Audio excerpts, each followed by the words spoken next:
আজকে পবিত্র কোরআনুল কারিমের সবচেয়ে অন্যতম রহস্যপূর্ণ যে আখ্যান সূরা কাহাফ, সে কাহাফের 4টি ঘটনার সংক্ষিপ্ত একটি পরিচয় তুলে ধরি এবং একটি ঘটনার প্রেক্ষাপট একটু বিস্তারিত। এরপরে আগামী পর্বে আমরা এই সূরা কাহাফের বিস্তারিত বর্ণনা ধীরে ধীরে আপনাদের সামনে তুলে ধরতে চাই।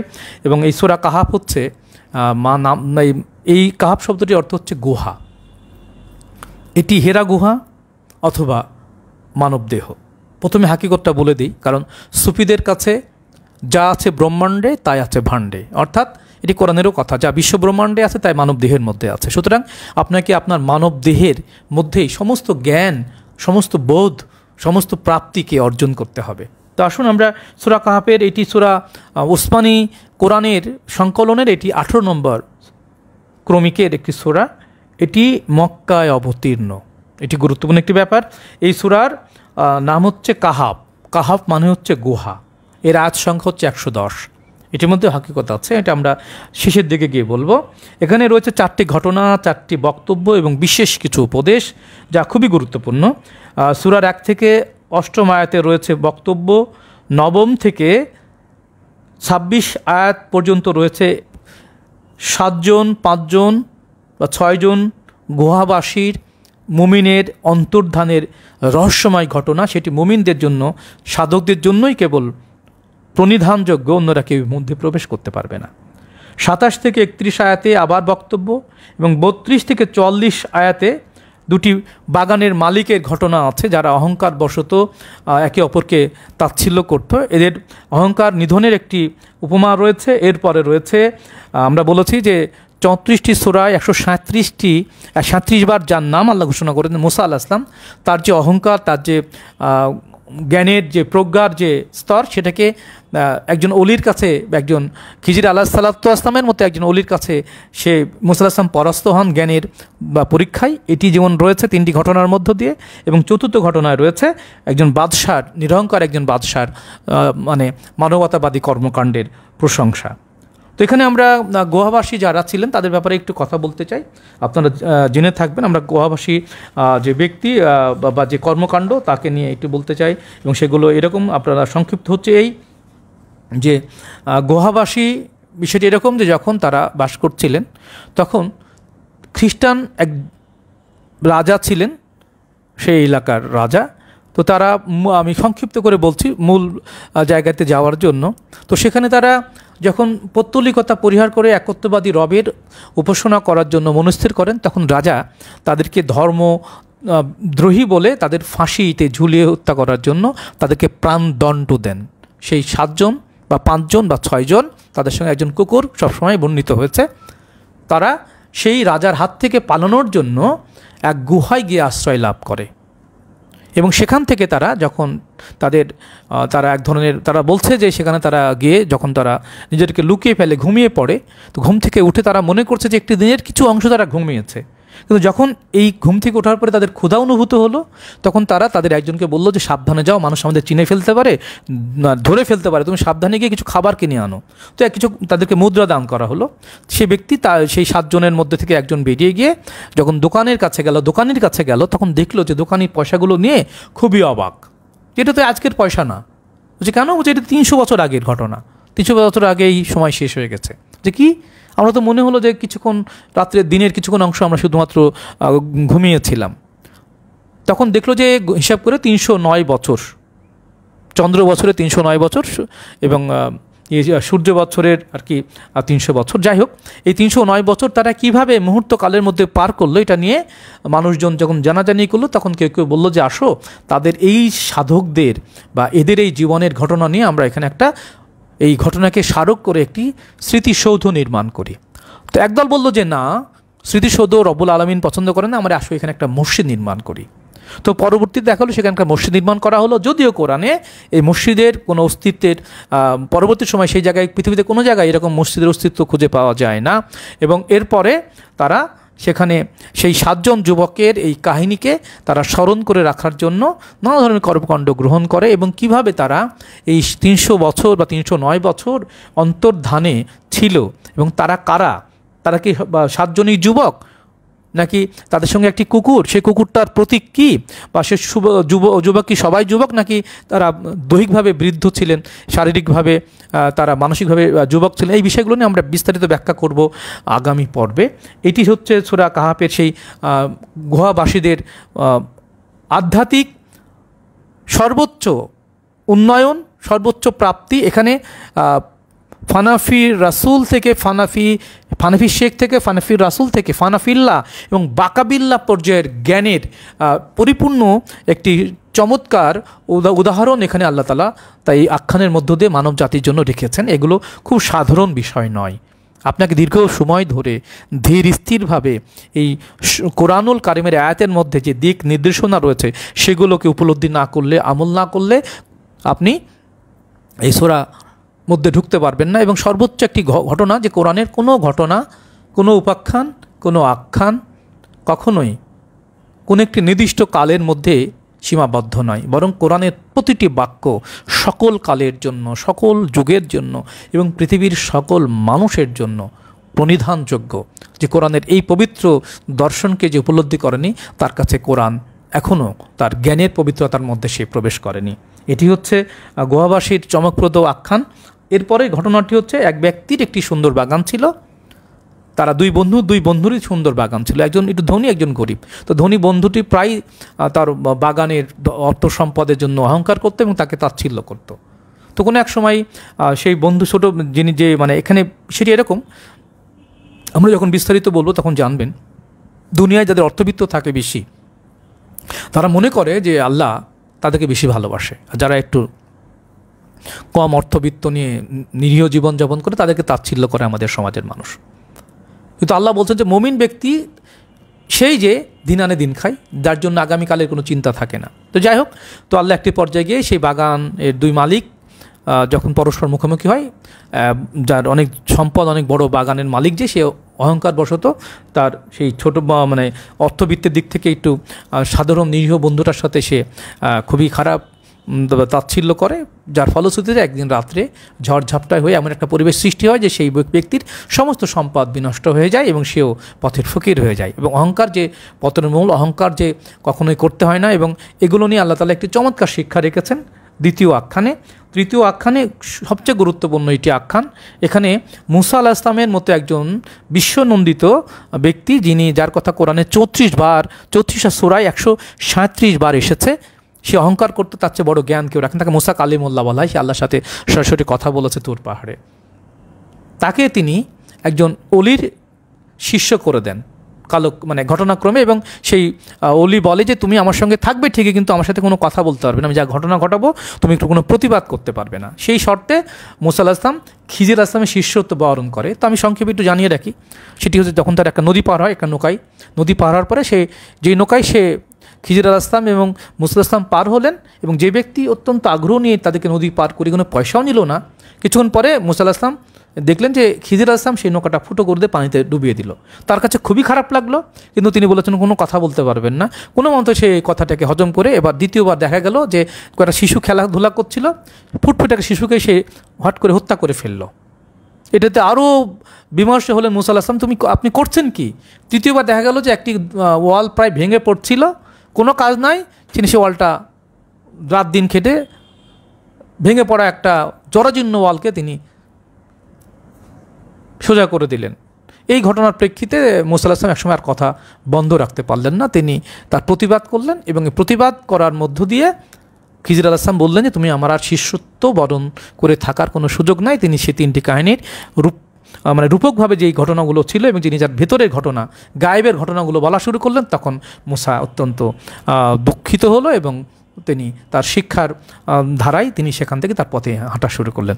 এই 3 নম্বর উপাখ্যান। আর 4 নম্বর উপাখ্যান হচ্ছে একজন ন্যায়পরায়ণ সৎ বাদশাহ, যখন তিনি সফরে ছিলেন, সফরে থাকা অবস্থায় তিনি একটা জায়গায়, এটা রূপক গল্প, পুরোটাই রূপক, এবং এগুলো আমাদের সমাজের বলতে দ্বিধা নেই 99% মুসলমানরা এর হাকিকতটুকু বোঝে না, কারণ এগুলো শুধুমাত্র গল্প বা মুখস্থ পড়ে যাওয়ার বিষয় না, এর পরতে বাক্যে অন্তত 7টি করে অর্থ আছে। কোরআনে এমনিতেই প্রতিটি বাক্যের দুটি অর্থ, মুহকামাত আর মুতাশাবিহা, একটি রূপক একটি সাধারণ। আর এই গল্পগুলো বহুমাত্রিক। এগুলো বুঝতে হলে আপনার সেই উচ্চ পর্যায়ের আরবি ব্যাকরণের জ্ঞান লাগবে, বৈশ্বিক জ্ঞান লাগবে, আধ্যাত্মিক জ্ঞান লাগবে, আমলের জ্ঞান লাগবে। সুতরাং এবং কামেল মুর্শেদের বিশেষ ধরনের প্রজ্ঞা বা ইলহামও লাগবে। যাই হোক, সেই জায়গায় জুলকারনাইন ছিলেন ন্যায়পরায়ণ একজন বাদশাহ। তিনি পূর্ব পশ্চিমে সফর করে বেড়াতে গিয়ে দেখলেন, একটি সম্প্রদায়ের সামনে গিয়ে হাজির হলেন। সেখানে দেখা গেল একটা জনগোষ্ঠী, তারা অত্যন্ত ভীতিপ্রদ এবং তারা একটি পাহাড়ের পাদদেশে অবস্থান করছে। তারা বলল যে ইয়াজুজ মাজুজ বলে দুজন ব্যক্তির হাত থেকে রক্ষা পাওয়ার জন্য তারা পাহাড়ে লুকিয়েছে। যদি তাদের হাত থেকে তাদেরকে রক্ষা করতে পারে তাহলে একটি দেওয়াল নির্মাণ করে দিতে হবে, এবং সেটি যদি করা যায় তাহলে তারা রক্ষা পেতে পারে। তো একজন বিশাল বাদশাহ তাদের কথা শুনে তাদের প্রতি দয়া পরবশ হয়ে আল্লাহর প্রতি আল্লাহর দয়ায় তিনি সেখানে একটা দেয়াল নির্মাণ করে দেন, নির্মোহভাবে তাদেরকে রক্ষা করেন। এটির হাকিকত, মারিফত, তরিকত, শরীয়ত, 4টি স্তরের জ্ঞান এখানে রয়েছে। আমরা এই 4টি আখ্যান প্রতি আয়োজনে একটু একটু করে আপনাদের শোনাবো। এটি দীর্ঘ আলোচনা সাপেক্ষ। একদিনের সব শুনে ফেলা বা বুঝে ফেলার মতো প্রজ্ঞা আমাদের নাই। তো আমরা ধীরে ধীরে এই সূরা কাহাফে আপনাদের আমন্ত্রণ জানাবো, এবং প্রতি আয়োজনেই আপনারা এখান থেকে আপনাদের ভালোবাসার যে আধ্যাত্মিকতা, ত্যাগ এবং প্রেমের পরশে মুর্শেদের দরবার থেকে তার ইলহামের মধ্য দিয়ে যে জ্ঞান বা প্রজ্ঞা আপনারা লাভ করছেন, এগুলো মহান রব্বুল আলামিন সকল কালের সকল সাধকের, সকল যুগের সাধকদের জন্য তিনি এই অমৃত পবিত্রতাগুলোকে তিনি আমাদের আগেই দান করে গেছেন কোরআনুল কারিমে। কোরআন কোনো নির্দিষ্ট কোনো কালের, ব্যক্তির, সমাজের, কওমের ভাষাভাষীর জন্য নয়। কোরআন সকল কালের সকল মানুষের আত্মমুক্তি, সর্বকালীন জীবন দর্শন। আমরা এবার সূরা কাহাফের ঘটনাটার একটু প্রেক্ষাপট আপনাদের জানাবো, এবং এটি খুব গুরুত্বপূর্ণ। এটি মাথায় রাখলে আমরা আগামী আয়োজনে এর ভেতরে একটু ঢুকতে পারব। এবং এটি এইরকম যে আপনারা ইতিমধ্যে জেনে গেছেন যে খ্রিস্ট ধর্মাবলম্বী 7 জন বা 5 জন বা 6 জন যুবক, পরে আসছি আমরা, তারা তৌহিদ বা একত্ববাদী ধর্ম পালনের জন্য পৌত্তলিক সেই রাজার কাছে প্রাণদণ্ড লাভ করে, এবং সেই প্রাণদণ্ড থেকে রক্ষা পাবার জন্য তারা পালিয়ে একটি পর্বত গুহায় আশ্রয় গ্রহণ করেন, এবং তারা একটা ঘুম দিয়ে দেন। এবং ঘুম থেকে জাগার পরে তারা দেখলেন সেখানে 309 বছর অতিবাহিত হয়েছে। কেমন করে এত শত বর্ষ অতীত হয়ে গেল সেই গুহাবাসী যুবক নিজেরা সেটা বুঝতে পারলেন না। কারণ তাদের মনে হয়েছিল যেন একটা দিন বা একটা দিনের কিছু অংশও তারা অতিবাহিত করেছেন। জনসাধারণ এই রহস্য ঘটনা অবগত হওয়ার পর, অর্থাৎ যখন তারা ক্ষুধার্ত অবস্থায় মুদ্রা নিয়ে বাইরে গেলেন দোকানের কাছে, তখন তারা বলে যে এটি তো আজকের মুদ্রা নয়, এটি 309 বছর আগের। এটি নিয়ে আলোচনা হতে হতে সাধারণ মানুষ তাদেরকে আবিষ্কার করে, এবং তারা এটা নিয়ে একে অপরের মধ্যে আলোচনা করে যে এটা একটা চমৎকার ঘটনা। তো কীভাবে এরা এই বলছে যে সকালে ঘুমোলাম আমরা, একটু পরে উঠে দেখি এই তো দোকানে এসেছি, কিন্তু এর মধ্যে 309 বছর কীভাবে পার হয়ে গেল, সেই কাহাব বা গুহা কী, সেই গুহাবাসী ব্যক্তিরা কারা, এটা নিয়ে আলোচনা চলতে থাকে। এবং তারা জেনেছেন যে এক দল বলে যে আমরা একটা স্মৃতিসৌধ নির্মাণ করব, আর এক বলে যে না, এটি আল্লাহর মনোপুত না, চলো আমরা মসজিদ নির্মাণ করি। তো এখানে বলা হচ্ছে যে এই মসজিদ শব্দটির অর্থ হচ্ছে আল্লাহর আশ্রয়, যেখানে নিরাপদ প্রতিটা আত্মা। সেই মসজিদ যখন নির্মাণ করার কথা, তখন গির্জা নির্মাণ করার সময় ছিল। মসজিদ যেটা খ্রিস্ট ধর্মাবলম্বীদের জন্য গির্জা বলা হতো, সেটা মসজিদের অনুরূপ। তো মসজিদ এবং গুহা, কাহাফের যে হাকিকত, সেটি কি, কাহাফ মানে কি গুহা, সত্যিই কোনো বস্তুগত গুহা, আর মসজিদ কোনো ইটছুটকির বেড়াকে ইবাদতখানা বলা হয়। মসজিদ হচ্ছে আল্লাহর মধ্যে নিজেকে পরিপূর্ণ সমর্পিত করা এবং জগৎ থেকে নিজেকে পরিপূর্ণ নিরাপত্তা বলয়ের মধ্যে প্রবেশ করানো। তো এই মসজিদ বলতে সাধারণত ইট ছুটকের স্থূল কোনো বস্তু যেমন নয় আধ্যাত্মিকভাবে, আর একই রকমভাবে কাহাব বলতে যে গুহার কথা বলা হচ্ছে, সেই গুহা শুধুমাত্র কোনো এলাকার কোনো বস্তুগত কোনো পাহাড় ঘেরা গুহা নয়, এবং যে 7 জন যুবকের কথা বলা হচ্ছে, এই 7 জন যুবক দৈহিকভাবে যুবক নয়, তারা সবাই বৃদ্ধ। এবং কুকুরের কথা বলা হচ্ছে যে তোমরা যেখানে কোরআন খুব চমৎকার করে, আমরা আগামী ব্যাখ্যায় আপনাদেরকে নিয়ে যাব, যে 5 জন সাথে একটি কুকুর, 6 জন অথবা একটি কুকুর, 7 জন অথবা একটি কুকুর, এইভাবে বর্ণনা এবং খুব রূপকভাবে বর্ণনার কথা বলা হয়েছে। এবং সেখানে স্থূল বস্তু বা স্মৃতি কখনোই কোনোভাবে যে এটি মহৎ সত্যের কোনো মানদণ্ড হতে পারে না, এটি নিয়ে আল্লাহ তাআলা ঘোষণা করেছেন যে অধিকাংশ মানুষ এই গল্পটাকে শুনবে, অথবা 7 জন ছিল না, 6 জন ছিল না, 5 জন ছিল নাকি কুকুর ছিল, এটি নিয়ে তারা মানে কি বলবে, যে অনৈক্য তৈরি করবে, দ্বন্দ্ব তৈরি করবে। কেউ পাহাড়ের অবস্থান জানতে চাইবে, কেউ বলবে স্মৃতিসৌধ নাকি মসজিদ, এটি নিয়ে অধিকাংশ মানুষ এই গল্পগুলোর মধ্যেই ঘুরপাক খাবে। কিন্তু এর হাকিকত, মূল যে আধ্যাত্মিক দর্শন, এইটি নিয়ে খুব কম মানুষ মনোযোগী হবে। সুতরাং কাহাফ শুধুমাত্র পর্বত গুহা নয়, কাহাফ হচ্ছে আল্লাহর নিরন্তর আশ্রয়। কেমন আশ্রয় আমি এই প্রসঙ্গত বলতে চাই। পৃথিবীর সমস্ত কিছুই ধ্বংস হয়ে যাবে, আল্লাহ বলছে কুল্লু মান আলাইয়া ফান ওয়াবকা অজু রব্বাকা ইয়া জুল জালালি ওয়াল ইকরাম।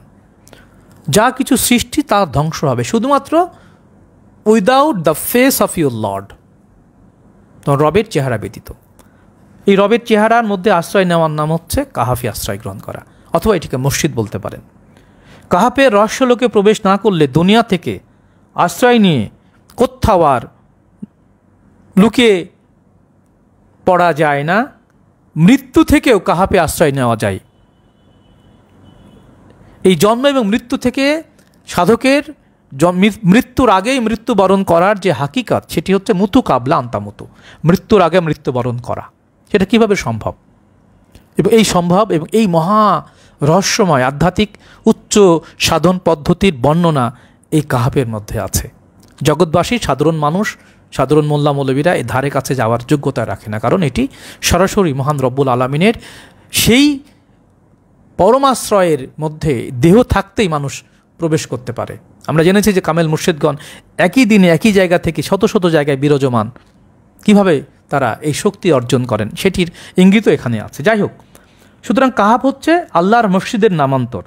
কিন্তু এখানে একটি ঘটনা হচ্ছে, আল্লাহ বলছেন যখন তোমরাও দুনিয়ার সাধারণ অংশীবাদী সমাজকে আল্লাহ ব্যতীত তারা যাদের দাসত্ব করে, প্রবৃত্তি এবং বস্তুবাদে দাসত্ব করতে দেখবে, তখন তোমরাও তাদেরকে পরিত্যাগ করবে এবং কাহাফের দিকে গমন করো, তাতে আল্লাহর আশ্রয় গ্রহণ করো, তবেই তোমাদের রব তোমাদের প্রতি তার রহমত প্রসারিত করে দেবেন এবং তোমাদের জন্য তোমাদের কার্যসমূহকে জীবন্ত করে দেবেন এবং তা সহজ সাধ্য করে দেবেন। দেখুন, আমরা এই কথাটির মধ্য থেকে আমরা কাহাফের মূল প্রেক্ষাপটটা আজকে আপনাদের জানাতে চাই। কাহাফে বা গুহার মধ্যে যে 7 জন ধরি আমরা, একটি কুকুর সহ 8 জন যারা সেই কাহাফে আশ্রয় নিল, সেটি শুধু গল্প হতো, তাহলে আল্লাহ কেন বলছেন? দেখুন, কোরআন যে সর্বকালীন, ব্যাখ্যাটি দেখেন। যখন তোমরা তাদেরকে, অর্থাৎ দুনিয়া অংশীবাদী সমাজকে, আল্লাহ ব্যতীত তারা যে প্রবৃত্তি এবং বস্তুবাদের পূজা করে, দাসত্ব করে, তাদেরকে যখন তোমরা পরিত্যাগ করবে, যদি পরিত্যাগ করতে হবে, তোমাদের যুগে যুগে পরিত্যাগ করতেই হয়, তোমরা তখন কাহাফের দিকে গমন করো এবং সেখানে আশ্রয় গ্রহণ করো, তাহলে আল্লাহ তার রহমতকে প্রসারিত করে দেবেন এবং তোমাদের জন্য তোমাদের কার্যসমূহকে জীবন্ত করে দেবেন এবং তা সহজ করে দেবেন। দেখুন, এটি সূরা কাহাফের সর্বকালীন আমন্ত্রণ জানিয়েছেন আল্লাহ, যে এই কাহাফে আমাকেও ঢুকতে হবে, আপনাকেও ঢুকতে হবে। সেটা মৃত্যু দিয়ে সবাই ঢুকে, মৃত্যু আসার আগেই ঢুকতে হবে। মুতু কাবলা আন্তামুতু, মৃত্যুর আগে মৃত্যুবরণ করলে তবেই হবে আপনার এই সূরার হাকিকতকে ধারণ করা। যাই হোক, প্রকৃতপক্ষে কাহাফ পর্বত গুহাই নয়, কাহাফ শুধু একটি রূপক নামকরণ। এটি আল্লাহর গুহা বা আবরণ। সেখানে প্রবেশ করতে পারলে দুনিয়ার সকল আবিলতা ও শিরক থেকে মুক্তি লাভ করা যায়। মানুষ নিজ হতে সেখানে প্রবেশ করতে পারে না। প্রবেশের চেষ্টা করলে আল্লাহ তার অলিদের সাহায্যে, মুর্শিদের সাহায্যে নিজ রহমত ও দয়া তার জন্য বৃদ্ধি করে তাতে প্রবেশ সহজসাধ্য করে দেন। কাহাফে প্রবেশকারী সমস্ত কথা এবং কর্মই জীবন্ত, যেহেতু প্রবেশকারী সত্যের সঙ্গে সংযুক্ত হন। কাহাফের বাইরে মানব জীবন অসত্য ও শিরকে ভরপুর। অসত্য ক্ষণস্থায়ী ও ধ্বংসাত্মক। কাহাফে প্রবেশ করার পর সাংসারিক সকল কর্মই সত্যমণ্ডিত ও জ্যান্ত হয়ে ওঠে এবং সকল কর্মের মধ্যেই রবের সঙ্গে সংযোগ রক্ষা করা সহজতর হয়ে যায়। যখন কোনো ব্যক্তি রহস্যলোকে প্রবেশ আকাঙ্ক্ষা আগ্রহ আল্লাহ রাসূলেও মুর্শেদ মুমিনগণের পছন্দ হয়, কেবল তখনই সেই পরম পবিত্র আমরা দলের সদস্যগণ সেই ব্যক্তিকে কাহাফে প্রবেশের জন্য আমন্ত্রণ জানান এবং সেই সকল আগ্রহী আল্লাহর দিনের মধ্যে নিরন্তরভাবে নিজেকে সমর্পণকারী ব্যক্তিদেরকে সেই রহস্যলোকে আমন্ত্রণ জানানোর উদ্দেশ্যে কামেল মহাজনগণ রহস্যলোক থেকে তাকিয়ে থাকেন। কাহাফ অর্থ কখনোই গুহা নয়, এটি পর্বত গুহা একটি রূপকভাবে ব্যবহার করা একটি বিষয়। এই গুহা কাহাফের আরেক নাম হচ্ছে হেরা, হেরার আরেক নাম হচ্ছে বৃন্দাবন, জেদবন, হেরাবন, যাই বলেন সবই এই মানবদেহের প্রতীক। এবং মানুষকে তার নিজের মধ্যেই যদি মানুষ বিশেষ পর্যায়ের পবিত্রতা নিয়ে নিজের মধ্যে প্রবেশ করতে পারে তাহলে সে এই বস্তুগত এই ট্রান্সপারেন্স ওয়ার্ল্ড থেকে সে নিজেকে লাইট অ্যান্ড ওয়ার্ল্ডে পরিবর্তন করে ফেলতে পারে। যদি উদাহরণ বলি, বিজ্ঞানের একটি ব্যবহার দেখায়, আমরা যে ইলেকট্রনিক মেল ব্যবহার করি সেটি হচ্ছে যে বিন্দু এবং শূন্য এক এই পদ্ধতি দিয়ে ইলেকট্রনিক্স বা বলা যেতে পারে কম্পিউটার রিলেটেড বা বিজ্ঞানের সবচেয়ে চরম উৎকর্ষের এই মহাজগৎকে ব্যবহারের ভাষা এই শূন্য এবং এককে ব্যবহার করে। এবং ইলেকট্রনিক্স মেলে আমরা দেখি বিন্দু থেকে সব কিছু বিন্দুতে রূপান্তরিত করে বিন্দু দিয়ে এটাকে ইলেকট্রনের তড়িতের মধ্য দিয়ে মুহূর্তকালের মধ্যে সারা পৃথিবীর যে কোনো প্রান্তে পাঠানো যায়। ইলেকট্রনিক মেল বলি, ছবি যায়, ভিডিও যায়, অডিও যায়, কিন্তু মানুষের দেহকে এখনও সেই পরিমাণ উচ্চমার্গীয় পবিত্র দীক্ষায় বা শিক্ষায় বিজ্ঞানের এখনও সেই জায়গায় যেতে পারেনি। তাহলে একদিনে এমন হাসবে বিজ্ঞান মানুষকে টাইম মেশিনের মতো হাজার বছর পূর্বে বা মানে অতীত বা ভবিষ্যতে নিয়ে যেতে পারবে। তো এইটার কিঞ্চিত রহস্য কিন্তু সূরা কাহাফের মধ্যে আছে। এবং সেই জায়গা থেকে বলা হচ্ছে যে আমরা যখন এই যে শূন্যতার মধ্যে আছি, শূন্য দেখছি, যে ছোট ছোট যে ধূলিকণা আমরা খালি চোখে দেখতে পাই না প্রসঙ্গত, এর মধ্যে অসংখ্য হাজার কোটি কোটি লেয়ার আছে, রেডিও ফ্রিকোয়েন্সি আছে, মোবাইল ফ্রিকোয়েন্সি আছে, ইলেকট্রনিক্স ফ্রিকোয়েন্সি বলবো, যেগুলো হাজার টেলিভিশন, হাজার মোবাইল, হাজার রেডিও ফ্রিকোয়েন্সি মডুলেশনে ভাগ করা, এত সূক্ষ্ম স্তরগুলো যেগুলো সবসময় কার্যকর, মুহূর্তকাল সারা পৃথিবীকে পরিবহন করে আসতে পারে।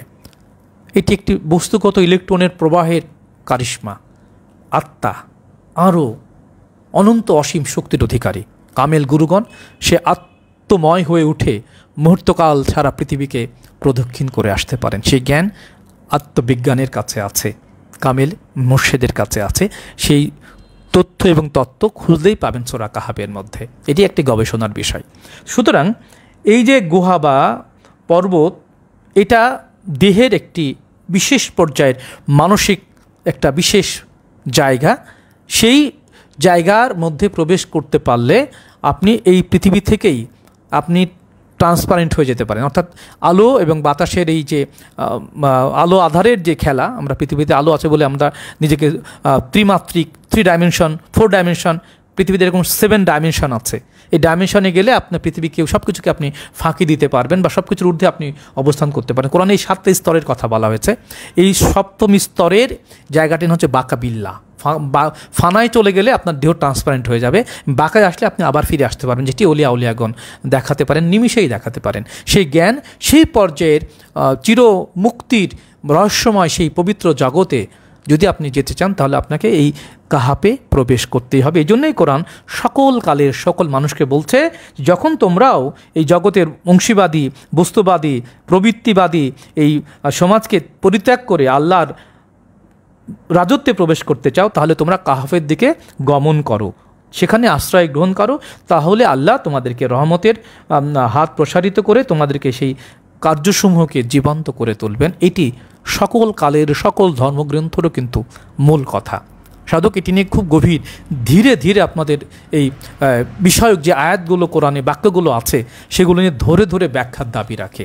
আমরা শুধুমাত্র এটুকু বলতে চাই যে সকল মানুষ এই মসজিদে প্রবেশ করেন তারা সমাজেও বিচরণ করতে পারেন, কিন্তু সমাজবাসী তাকে চেনেন না, সাধারণ মানুষ তাদেরকে চিনতে পারবে না। তারা আমাদের মতোই খাই দায় ঘুমায়, আমাদের মধ্যেই থাকে, কিন্তু তাদের মন সকল সময় সেজদা বানত। তারা সবসময়, কোরআন বলছে, যারা বিনীত থাকে সব সময়, এবং তাদেরকে আপনি সাধারণ দৃষ্টিতে তাদের এই আধ্যাত্মিক উচ্চ পর্যায়ের মানসিক হালকে আপনি কখনোই ধারণ করতে পারবেন না। সুতরাং যে সকল লোক কাহাফে বা মসজিদে প্রবেশ করে তাদের জন্য এই মানব জীবনের পরিপূর্ণ সফলতা। সুতরাং এই কাহাফে থেকেও যারা সংসার জীবনে থাকেন তাদের সংসার জীবন সহজ সরল এবং একেবারেই সাধারণ হয়ে যায়, অগোছালো হয়ে যায়। কখনো কখনো কেউ কেউ পরিবার থেকে বিতাড়িত হন, কখনো কারো শরীরে গোসল হয় না, কখনো কাপড় পরিধান করতে পারেন না, কেউ কখনো খেতে পারেন না। একেবারে অনেক ক্ষেত্রে একটা সময় কি কেউ কেউ শরীরে কাপড় সহ নিত্য প্রয়োজনীয় জাগতিক সমস্ত মোহকে ত্যাগ করেন এবং তারা আল্লাহর সেই পরম পবিত্র কাহাফের মধ্যে অবস্থান করেন এবং তাদের মধ্য থেকে আল্লাহ এই জগতের ভেতরে যে রহস্যলোক আল্লাহর রাজত্বের মধ্যে তাদেরকে সম্মানিত করেন। এই হচ্ছে কাহাফের মূল কথা। সুতরাং কাহাফে আশ্রয় নিতে পারলেই আপনি জুলকারনাইনের মতো অর্থাৎ ফানা থেকে বাঁকায় ফিরে এসে আপনি জগতের একজন কামেল মুর্শেদ বা হাদি বা ইলহামপ্রাপ্ত একজন পবিত্র ইমাম বা মুর্শেদে আলম হতে পারবেন। এটি মানব জীবনের সবচেয়ে বড় সৌভাগ্য, সবচেয়ে বড় সার্থকতা। এবং আমরা আশা করছি যে কোরআনের যে সর্বকালীন জীবন দর্শন, গীতা, বাইবেল, ত্রিপিটক, জেন্দাবেস্তা, তাওরাত, ইনজিল, জুবর, উপনিষদ, যা যা আমাদের কাছে লিখিতভাবে যে মহামানবিক সত্য এবং অনেক অলিয়া উলিয়া আছেন তাদেরও রহস্যপূর্ণ, তাদেরও খুব দিক নির্দেশনামূলক, জীবন ঘনিষ্ঠ, উপলব্ধিজাত যে জ্ঞান প্রজ্ঞা যেগুলো কোনো স্কুল কলেজ বিশ্ববিদ্যালয়ে আপনি পাবেন না, কোনো মাদ্রাসায় পাবেন না, সেগুলো নিয়ে আমরা যতদিন মওলা আমাদের সেই তৌফিক দান করেন আমরা আমাদের এই পেজের মধ্য দিয়ে আমরা এই যোগাযোগ মাধ্যমকে ব্যবহার করে আপনাদের কাছে সেই সত্যগুলো বিনা পারিশ্রমিকে পৌঁছানোর চেষ্টা করব। আপনারা যারা প্রেমিক মানুষ, যারা গুরুবাদী, সুফিবাদী, আত্ম অনুসন্ধানী, অসাম্প্রদায়িক মানুষ, যারা আত্মশুদ্ধির মধ্য দিয়ে সৃষ্টি জগতের কল্যাণ কামনা করেন, এই মানবজীবনকে সফল করে মহান রবের সান্নিধ্য লাভ করবেন এবং তারা সকলেই সম্মিলিত হওয়ার জন্য আমরা এই মহামানবিক জীবন আদর্শকে ধারণ করে সারা পৃথিবীর মানুষের, সৃষ্টি জীবের এবং মহাজাগতিক মহামানবিক এই জীবন আদর্শকে সকলের মধ্যে অসাম্প্রদায়িক চেতনায় প্রেমময়, সাম্য, মৈত্রী, ভ্রাতৃত্ব, সৌহার্দ্যময় এই পবিত্রতার মধ্য দিয়ে যেন আমরা ঘোষণা করতে পারি one family under one sky, আমরা যেন ঘোষণা করতে পারি সবার উপরে মানুষ সত্য, তাহার উপরে নাই। এই পবিত্রতা নিয়ে যেন সারা পৃথিবীতে আমরা নিজেদের পবিত্রতাকে স্বাগত জানাতে পারি এবং সেই কবিদের বাণীকে সম্মান জানিয়ে বলতে চাই যে বিশ্ব মানব হবি যদি শাশ্বত বাঙালি হয়। প্রতি নিঃশ্বাসে প্রশ্বাসে ইয়া রহমান ইয়া রাহিম এই নাম এবং নিজেদের মুর্শিদের চেহারা স্মরণ করে পৃথিবীর সর্বকালের সর্বশ্রেষ্ঠ সালাত যেটি মহান রব্বুল আলামিন তার প্রিয় নবী মুহাম্মদুর রাসূলুল্লাহ সাল্লাল্লাহু আলাইহি ওয়াসাল্লামের শানে সবসময় তিনি সংযুক্ত রয়েছেন। ইন্নাল্লাহা মালাইকাতাহু ইউসাল্লুনা আলান নবী ইয়া আইয়ুহাল্লাযীনা আমানু সাল্লু আলাইহি ওয়া সাল্লিমু তাসলিম। নিশ্চয়ই আল্লাহ তাআলা তার ফেরেশতাবর্গ এবং সমগ্র সৃষ্টিকুলের প্রতিটি অস্তিত্বের সাথে প্রিয় নবী মুহাম্মদুর রাসূলুল্লাহ সাল্লাল্লাহু আলাইহি ওয়াসাল্লামের উপরে দরুদ সালাম স্মরণ সংযোগ প্রেরণ করছেন। যারা মুমিন হতে চান, মুক্তি পেতে চান, তারাও যেন এই আমলের মধ্য দিয়ে আমরাও সকল সময় সকল বিপদ আপদ থেকে রক্ষা পাওয়ার জন্য আমরাও সকল সময় যেন আমরাও সেটিকে জিকিরে ইলাহি হিসাবে আমরা দুরুদে মুহাম্মদ বা দুরুদে আকবর হিসাবে আমরাও যেন সকল সময় সেই কাহাফে আশ্রয় নেওয়ার মতো করে যেন আমরা আশ্রয় নিতে পারি, সবাই সকল সময় যেন উচ্চারণ করতে পারি আল্লাহুম্মা সাল্লি আলা মুহাম্মাদ ওয়া আলি মুহাম্মাদ সাল্লাল্লাহু আলাইহি ওয়াসাল্লাম। পৃথিবীতে আগত অনাগত সকল সৃষ্টির কল্যাণ হোক।